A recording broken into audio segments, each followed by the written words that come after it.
సూర్య previous movie Kanguva ఇండియాలోనే #1 biggest disaster. ఈ cinema 132 కోట్ల నష్టం తీసుకొచ్చింది.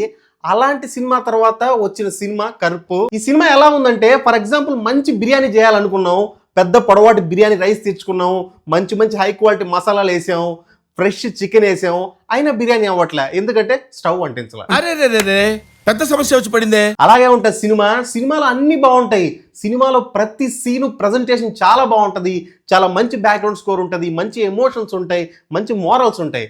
కానీ సినిమా స్టోరీ మెయిన్ పాయింట్ ఇంట్రెస్టింగ్గా లేనప్పుడు ఆడియన్స్కి చూసే ఇంట్రెస్ట్ ఎక్కడి నుంచి వస్తుంది? మిగిలిన అన్ని ఆస్పెక్ట్స్ ఎంత బాగున్నప్పటికీ. అంతేకాకుండా ఈ సినిమా కొంచెం మల్లన్న సినిమాలాగా అనిపిస్తుంది. మల్లన్న సినిమాలో హీరో దేవుళ్లాగా నటించి ఎవరన్నా తప్పు చేస్తే మల్లన్న వచ్చి శిక్షిస్తాడు అన్న భయాన్ని క్రియేట్ చేస్తాడు. ఈ సినిమాలో దాన్ని కొంచెం చేంజ్ చేసి ప్రజెంట్ చేశాడు అనమాట. అంతేకాకుండా దేవుడు అంటే సర్వంతర్యామి, కానీ ఈ సినిమాలో దేవుడిని ఏదో 2 టౌన్ 1 టౌన్ పోలీస్ స్టేషన్ చూపించినట్టు చూపించాడు. అంటే ఈ పరిధిలో మిస్టేక్ చేస్తే మాత్రమే మా జ్యుడిషియరీ కింద వస్తుంది, దాన్ని దాటిపోతే దానికి వేరే డిపార్ట్మెంట్ ఉంటుంది, వాళ్ళు చూసుకుంటారు అన్నట్టు ఉంటుంది దేవుడి ప్రస్తావన ఈ సినిమాలో. ఒక మనిషికి బేసిక్ నీడ్స్ అందుబాటులో ఉండాల్సినవి విద్య, వైద్యం, న్యాయం.